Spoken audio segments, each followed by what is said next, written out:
Now let's look at the last concept in our introductory lesson, and that is constitutionalism. What do we mean by constitutionalism?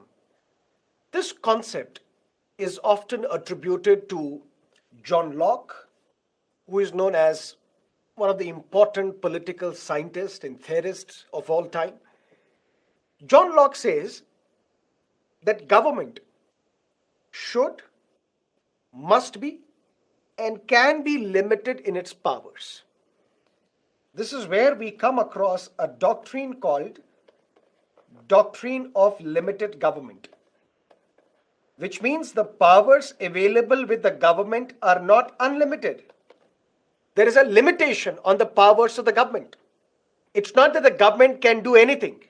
It's not that the government has unlimited power to make any changes. Government has to be limited in its powers.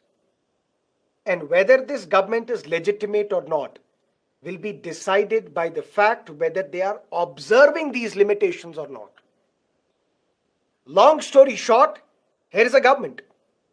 Can this government be given unlimited powers? No. John Locke says no. You'll have to limit this government. The government can and should be limited in its powers. There are some things that you cannot allow this government to do. The government should not violate your right to life and liberty. The government should not be allowed to flirt with your privacy. The government should not be allowed to violate rule of law. The government should not be allowed to violate A, B, or C. The government can and should be limited in its powers. And is this government legitimate or illegitimate? Will be based on the fact whether this government is accepting these limitations or not. If this government is blatantly misusing its powers, what do we call such a government?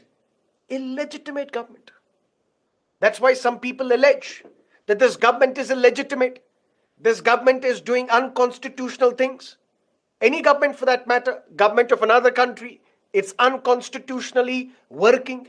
It's not observing these limitations. That means constitutionalism as an idea, which is attributed to political theorists such as John Locke.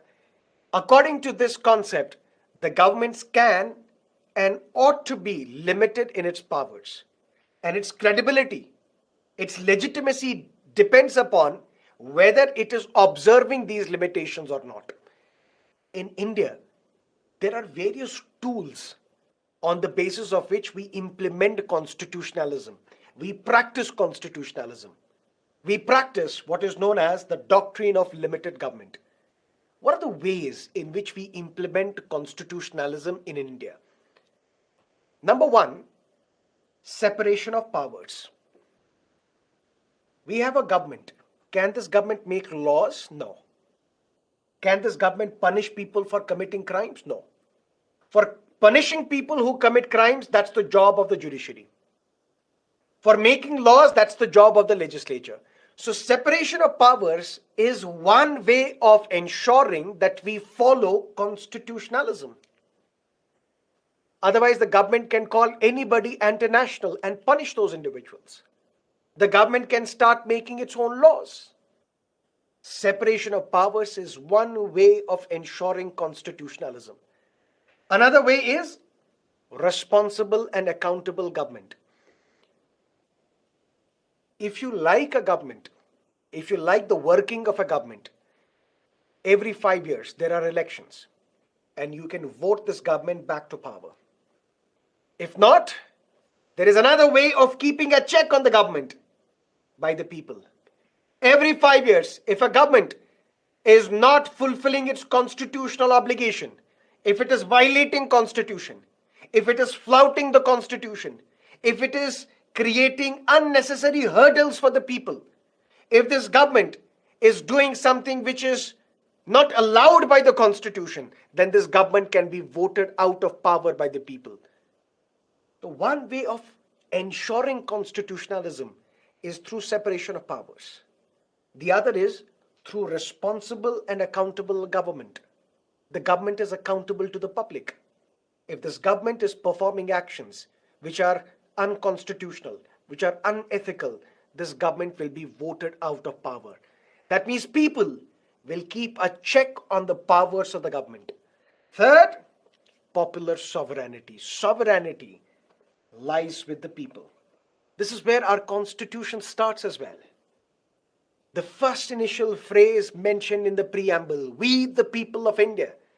That means the source of authority of the constitution, the authority from which the constitution derives its power, are the people of this country.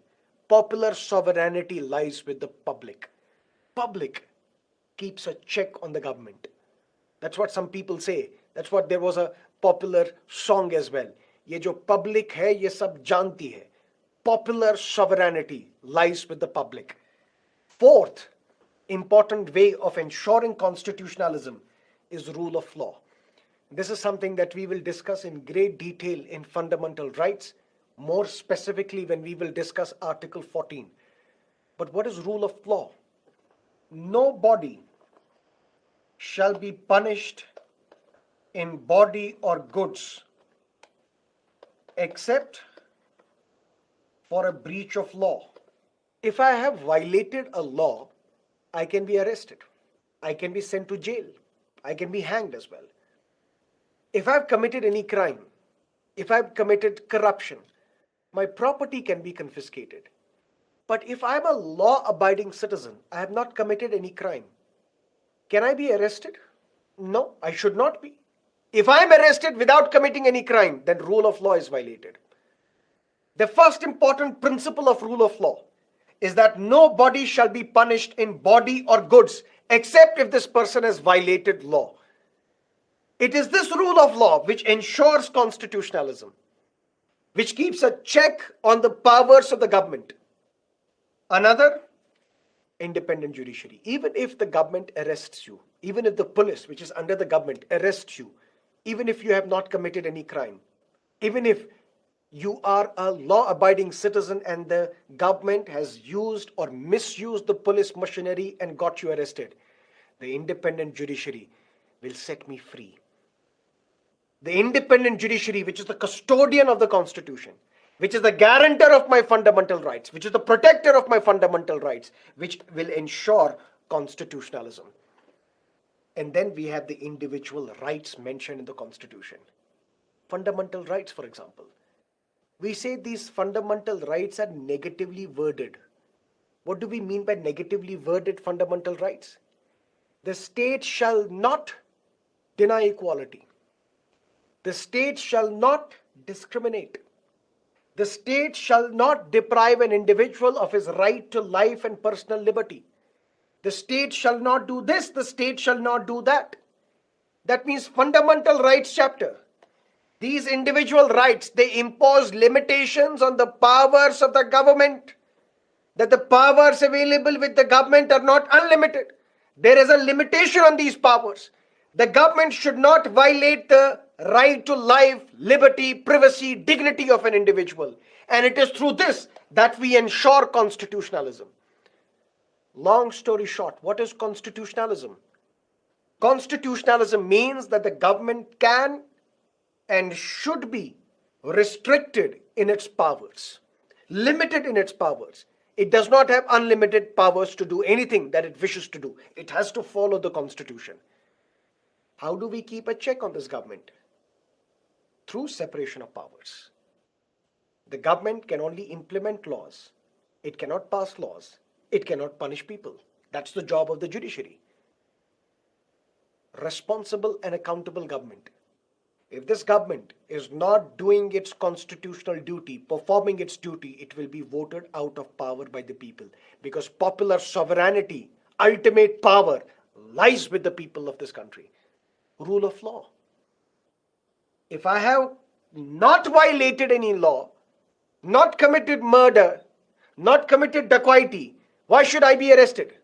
If I'm arrested, there is another way of checking the power of the government, and that is through independent judiciary.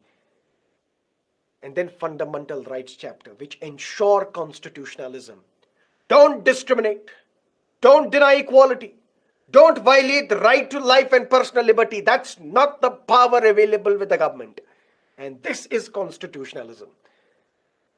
So in this first introductory lesson, we looked at Indian polity. Indian polity is one of the most important subjects for your civil services examination. Why? Because it is relevant for prelims, mains, in mains relevant for GS2 as well as essay, and in personality test as well. If it is very important, then what do we need to study? What all do we need to study? Just follow these class lectures, these video lessons, then revise from M. Lakshmi Kant, and then follow two national newspapers, The Hindu and Indian Express. But what exactly do we have to study in Indian polity? Three things: constitution, laws passed by the parliament, judicial verdicts. Then we discussed what is a constitution. We looked at various types of constitution: written, unwritten, enacted, evolved, unitary and federal. And we kept the discussion open: unitary versus federal. This discussion we will have continuously throughout these lectures. Then we discussed two other important concepts: theory of separation of powers and the doctrine of checks and balances. And lastly, we discussed constitutionalism. So stay with me on this fascinating journey on Indian polity. Next, we will discuss various types of majorities, as I told you: simple, absolute, effective, special majority. Then we will jump to preamble. And then we will go by part. Part 1, union and its territory. Part 2, citizenship. Part 3, fundamental rights. Part 4, directive principles of state policy. Part 4, capital A, fundamental duties. So on and so forth. So stay with me.